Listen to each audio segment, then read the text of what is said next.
तबलीगी जमात का बड़ा बानी था यहाँ पर, वो गुजर चुका है, पीर शमसुद्दीन। पीर क्या सब आप जानते हैं पीर शमसुद्दीन को? सब जानते हैं? मुझे बताइए पहले, सब जानते हैं पीर शमसुद्दीन को? आप सब जानते हैं? अच्छा, अब कोई कहता है कि खत्म शरीफ नहीं पढ़ना चाहिए।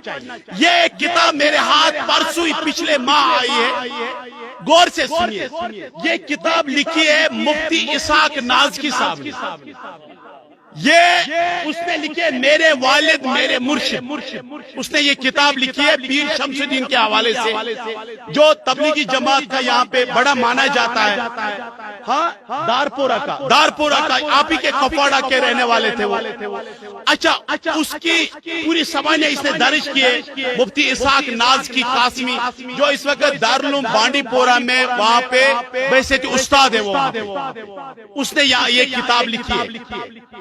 उसने एक वाक़ा यहाँ पे बयान किया है, वो वाक़ा आप भी सुनिए। उसने किया है हजरत पीर साहब उसने पीर शमसुद्दीन के हवाले से कहा कि उन्होंने एक वाक़ा बयान किया कि मेरा मामूल था कि जब मैं श्रीनगर जाता था तो हजरत मखदूम साहब और शाह किरमानी साहब के मकबरों पर हाजिरी दे बगैर नहीं रहता था। जब भी मैं श्रीनगर जाता था तो कहाँ जाता था मैं? एक तो मैं मखदूम साहब रहमतुल्लाह तआला अलैह के मज़ार मुक़द्दस पर हाजिरी देता था, तो वहां ही नीचे अगर आप आओगे तो शाह किरमानी साहब रहमतुल्लाह तआला अलैह की भी जियारत है वहां पे।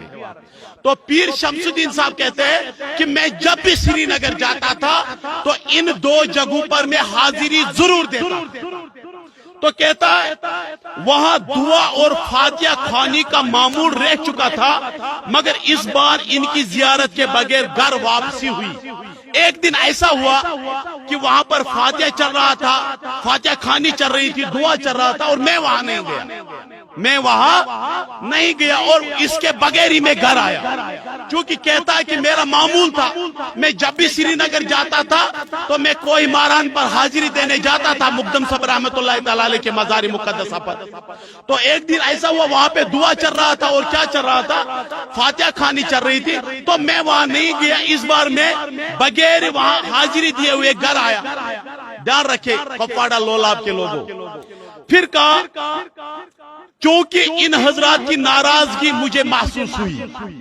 किसको चलेगा? जिंदा वली को ही पता चलेगा ना कि एक बंदा मेरे पास आया करता था, इस बार उसने हाजिरी नहीं दी। तो पीर शम्स साहब क्या कहता है जब मैं घर आया तो मुझे ये महसूस हुआ, क्योंकि इन हजरात की नाराजगी मुझे महसूस हुई। ये अल्लाह वाले, ये मुजाहिदीन अपने कब्रों में जिंदा होते हैं। ये मुजाहिदीन, ये अल्लाह के वली अपने कब्रों में क्या होते हैं? जिंदा होते हैं, और अपनों को मामूली बात पर मवाखिजा भी करते हैं। जो इसके अपने होते हैं तो उनको क्या कहता है? मवाखिजा भी करते हैं। नतीजतन मैं इसी रोज से बीमार पड़ गया। कहता जब मैं घर आया तो मैं क्या पड़ गया? बीमार पड़ गया। कहता मैं बीमार पड़ गया, 15 रोज मुसलसल बुखार रहा, 15 रोज मुसलसल बुखार रहा। आपके यहाँ उर्स शरीफ में हाजिरी देने पर आपके कितने लोग नाराज हो गए? वहां मत जाओ, जियारत कुबूर पर मत जाओ, औलिया के मज़ारों की हाजिरी मत दे दो। अब देखो पीर शम्स साहब कहता है ये अल्लाह के वली जो होते हैं ये अपने कब्रों में जिंदा होते हैं, और कहता है क्योंकि मुझे महसूस हुआ मैंने उनको नाराज किया, मैं वहां नहीं गया। तो कहा 15 रोज तक मुसलसल बुखार में मुब्तला रहा, कुछ खाया नहीं गया, बदन में कमजोरी हुई। तो आखिर में मैंने अपने वालिद मोहतरम से अर्ज किया कि मेरी राय यह है कि मैं गुस्ल करूं, साफ कपड़े पहनूं, और शाम को क्या करूं? पहले क्या करूं? गुस्ल करूं, उसके बाद क्या करूं? नए कपड़े पहनूं। और कहता है पीर शम्स साहब, और शाम को खत्म शरीफ, शाह किरमानी और खत्म सुल्तानी पढ़कर तौबा करूं। पता है क्यों मेरे यहाँ इन नौजवानों को तंग करते हो? पीर शम्स साहब कहता है मैं बीमार पड़ गया, اس کے بعد 15 دن تک مسلسل بیمار رہا. اس کے بعد میں نے اپنے والد صاحب سے کہا کہ میرے والد صاحب میں ایسا کروں گا کہ نئے کپڑے پہنوں گا, غسل کروں گا, اس کے بعد ختم شریف پڑھوں گا. کس کا ختم شریف پڑھوں گا؟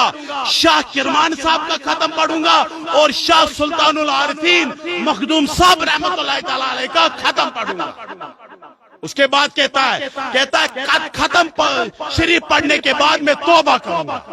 اس کے بعد کیونکہ میں ان کی ناراضگی محسوس کرتا ہوں, میں ان کی کیا کرتا ہوں؟ ناراضگی محسوس کرتا ہوں.